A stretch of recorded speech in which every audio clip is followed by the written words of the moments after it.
Well, good afternoon, everyone. Welcome to Ham Radio Basics Live, Season 4, Episode 26. Ham Radio News and Updates, July 1st, 2026. Happy July to everybody. And in advance, see who is here. Cooley, welcome. Andy, welcome. Good for having you guys stopping by today. First of all, first and foremost, I want to wish everybody a very happy 4th of July coming up. It's on a Saturday, which for me, if holidays are during the week, I have to take a paid time off date to, there's a whole story in and of itself about that. But I'm going to be able to enjoy the holiday this weekend. We have a clubhouse at the complex that we live in, and they're going to be having a DJ with entertainment by the pool. And the usual standard fare for 4th of July. I love when somebody else cooks for me on the 4th of July. So many years, grilling hot dogs. Hey, Chris, good to see you this afternoon. So, somebody grilling hot dogs or hamburgers and corn on the cob and all. Don't get me wrong, I love doing that stuff. But you know what? I'm at the point right now where, somebody can do it for me, and that's just fine. And sit down and enjoy it. And right now, it's pretty stinking hot in the state of Florida, so we'll be going. They have an inside place to eat, so that's probably where we'll be eating, and we'll probably spend a little bit of time outside. But they have a DJ there. They're going to be doing some karaoke and some fun stuff, so that should be a good time. So, and if you get a chance, get out, enjoy the holiday safely, of course. Have some fun. Watch a patriotic movie. My wife and I watched. It was a movie called This Is the Army, and it was set in the movie was in 1943, and it started out in World War I, but it went to World War II, and it was it's a Irving Berlin musical, okay? And a lot of songs you may have heard before already. You probably heard them in White Christmas. Well, one of them, of course, and she actually stars, and they have a couple of minute segment of it, is Kate Smith singing God Bless America. Excellent patriotic movie to watch. Another one is Yankee Doodle Dandy with Jimmy Cagney, okay, the mobster guy, okay? But that's another great patriotic movie to watch. Watch yourself a couple of those and celebrate and be thankful for what we got. That's, yeah. POTA most of the 4th. All right, Chris, that's near and dear to my heart. I'm going to be doing a lot more of that come retirement, when retirement hits. So, yeah, that's what's in the cards for me then. So, well, I hope you guys will have a great weekend coming up, and thanks for tuning in this afternoon. Today, it's a little bit of a different top 10. It's going to be the top 10 ways ham radios help during emergencies, and this is something that's really near and dear to my heart, and I have to say, it's the whole reason that I got into ham radio in the first place. After moving here to the state of Florida, and found out, what do you do for emergency communications? I mean, there's really, what do we do here? And then somebody told me about ham radio, and that's how I ended up getting started. And top 10 ways ham radios help during emergencies. Amateur radio has proven itself during hurricanes, tornadoes, floods, wildfires, and other disasters. Here are 10 ways ham radio operators provide vital communication when normal systems fail. Reliable communication saves lives. Let's go to the next slide here. All right. Number 10, communication when phones fail. And cell towers may be damaged or overloaded. Repeaters extend local coverage, which is wonderful. Simple radios can pass critical information. And operators relay messages between communities. And there'll be more on that coming up here in a second. Amateur radio shines when infrastructure fails. And here we are. What we're seeing is, and I created a bunch of pictures for these slide decks of Aries in action, and it's an outstanding organization, and it's something. If you're interested in emergency communications, I highly suggest you look into your local area, Aries, and see about joining, because they always need volunteers, and it really is a very rewarding time that you put in it. That's for sure. So. Let's go ahead and go on to number 2 here. Supporting shelters and coordinate volunteers, track supply deliveries, assist with logistics, and provide communications where internet's unavailable. And shelters are a lot like what you see with the slide that we saw here previously. You can see this is right here after a disaster like a tornado or a hurricane comes through and people are trying to assess the situation. But there's a lot of times they'll be at shelters, and that's a fantastic way of having them there. It's fantastic because what it does is it helps facilitate finding loved ones, and we'll touch base on that here in a minute. Provides communication when the internet's unavailable. I mean, if a disaster hits like a tornado, you're not going to have any of your normal services. They're all going to be down, and that's why you're going to be very dependent upon ham radio. That's something I think is one of the great features of ham radio, because it's not dependent on cell tower coverage. It's not dependent on having house electricity. The only thing it's dependent on is radio waves, and they will almost always work. So, but no, that's a great thing that ham radios help with during emergencies with. Now, number 8, health and welfare messages. And a lot of times what happens is, you can see that in this dramatization here, help families locate loved ones. People will go to shelters and I'm looking for so-and-so. Can you help? And what's their address? And a lot of times they'll send out volunteers to go out and look to see if somebody's there, if that house is still standing, or if they're in the area, and they try and check their box off and communicate back that, yes, we found that person. And that's really fantastic. And it really helps prevent people from going into, non-volunteers from going into these areas that are real disaster areas that you should not be in at the time. It really helps, mitigate that type of a risk. And you're really helping to support the local agencies, like you're obviously like for law enforcement, in trying to locate loved ones during times like this. So that's a really wonderful benefit that this provides. Now, severe weather reporting, and you can see here, report storm damage, report real-time ground truth, support skywarn operations, and help improve public safety. Tornadoes are very scary things, and most, if not all, the United States can be hit by one. And a lot of times, even with advanced warning, they'll still come up on you, they'll sneak up on you and surprise you. And their devastation can be really just mind-numbing, what tornadoes can do. And having spotters out there can alert people and know when something is coming. I mean, radar is fantastic. The tools that they have with radar are so much more advanced even 10 years ago at this point in time.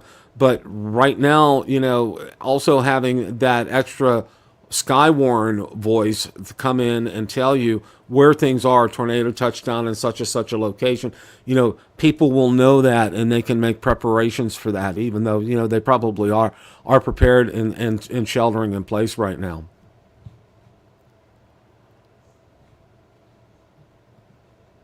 Okay, search and rescue support, and coordinate search teams, relay GPS coordinates, maintain communications in remote areas, and assist command posts. And, a lot of times, when people think of search and rescue, they're thinking a lot of times looking through rubble, and I agree.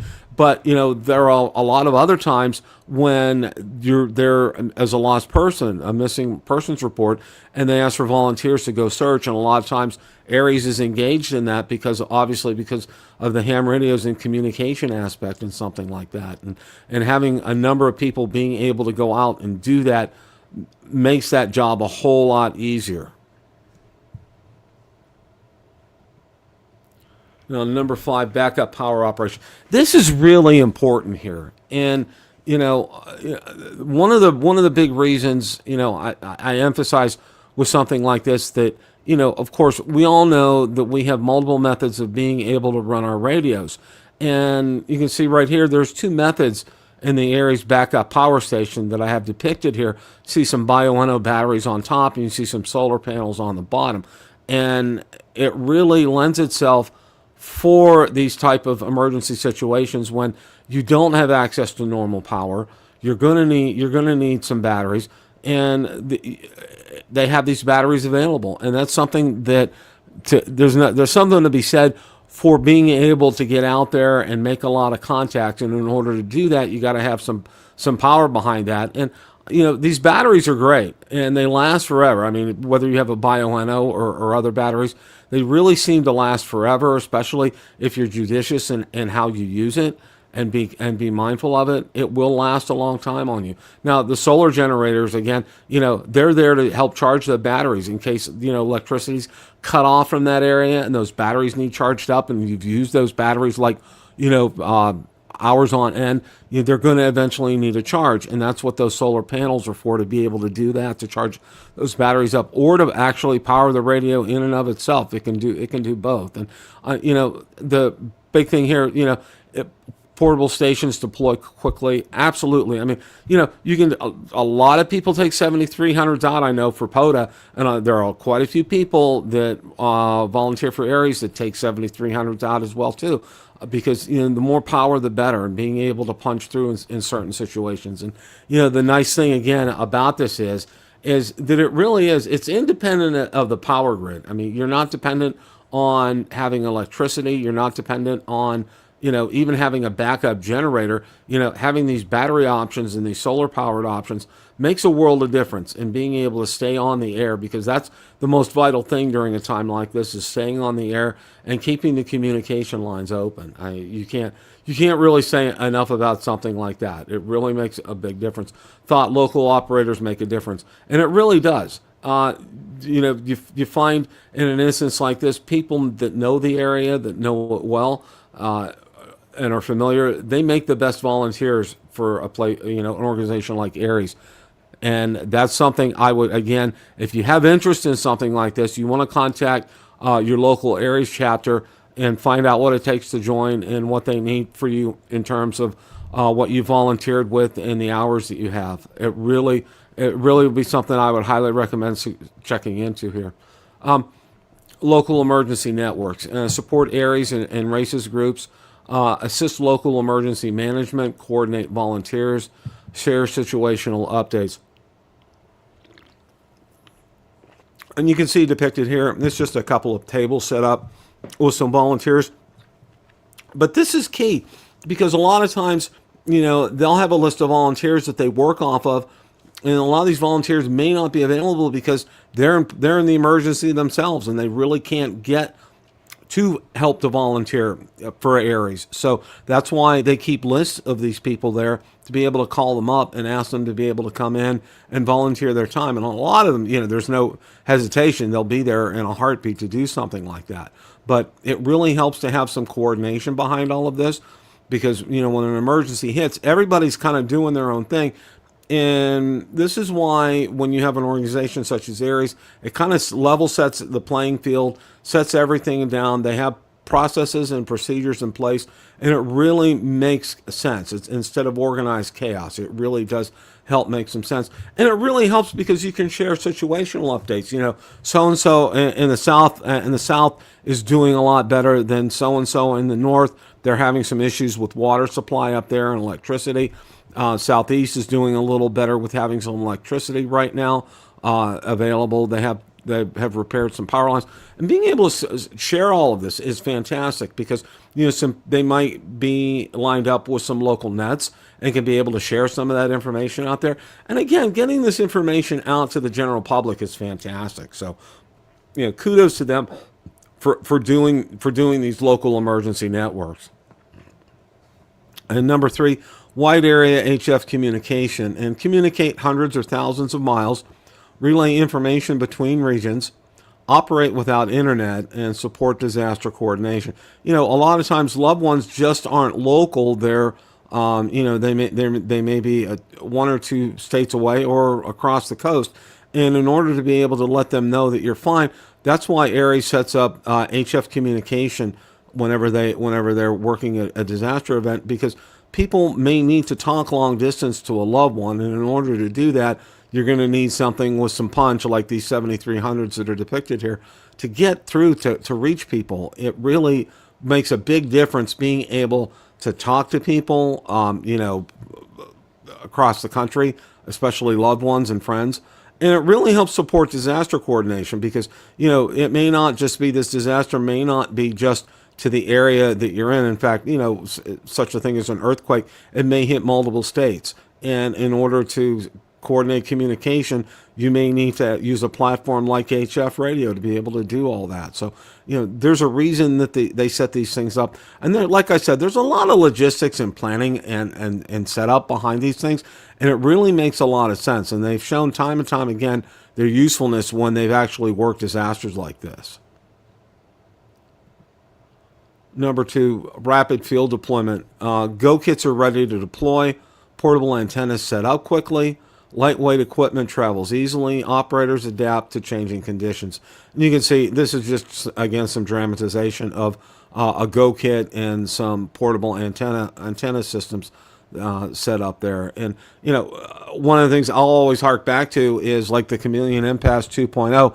It really it's such a great field antenna, and it's perfect for situations like this. Whenever you have a disaster, it's such an easy setup, so easy to get on the air with that, and really produces great results. And if you have enough radials, you probably don't even need to tune it. It really does a great job. And that vertical mast with the Chameleon MPAS 2.0 really, I think, does a fantastic job on that. It really helps reach out so that. But yeah, this is part of this of Aries is they have these Go kits and they're ready to go.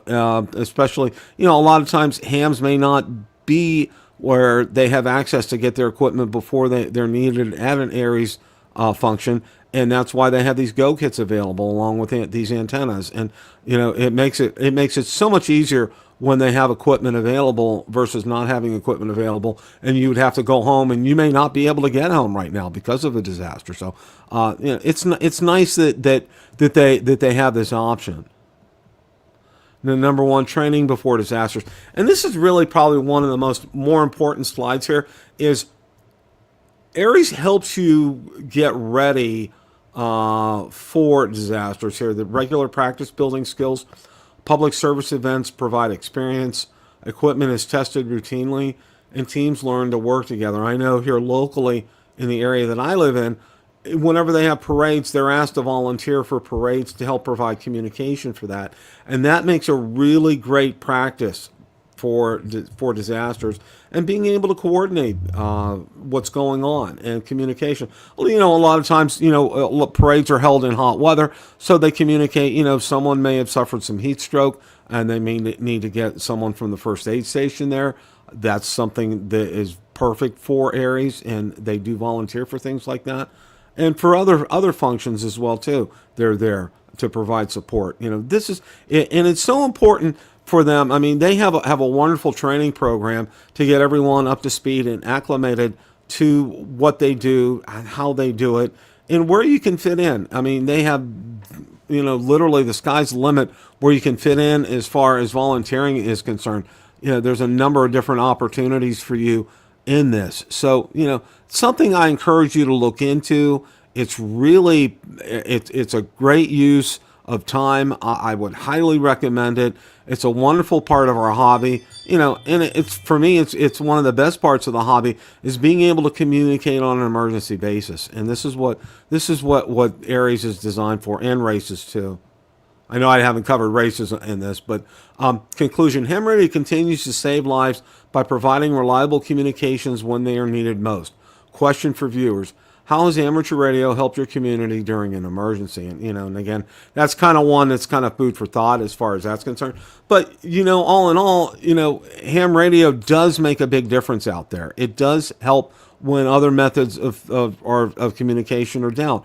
So easily, the infrastructure can get compromised here. And I really wish that we could get that message out to more people to get them to become hams. And I think they would kind of see the light of being able to communicate during a disaster like this, having UHF, VHF, and, of course, HF as well, too.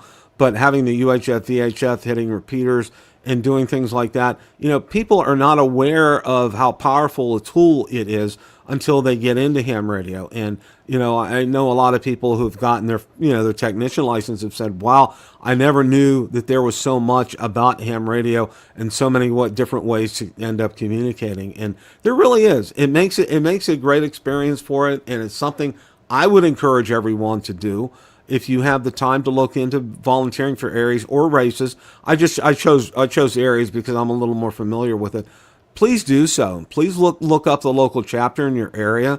Find out how you can join. Find out when they have training available. Find out about practice events that they have, and get involved with something like this. And especially here in Florida, it's kind of critical and needed. We do have several events a year called hurricanes that try to hit us, and these are the time when people from Aries shine and make a big difference, and other volunteers as well too. So that's all I have for today as far as the presentation is concerned. And again, I want to wish all you guys, and thank you, KY for TK or afternoon, yeah, and Chris, and Cooley, thank you, and Hendo, thank you guys for stopping by today. I really appreciate each and every one of you for stopping by and watching us, and taking time out of your week. It really, really makes a big difference.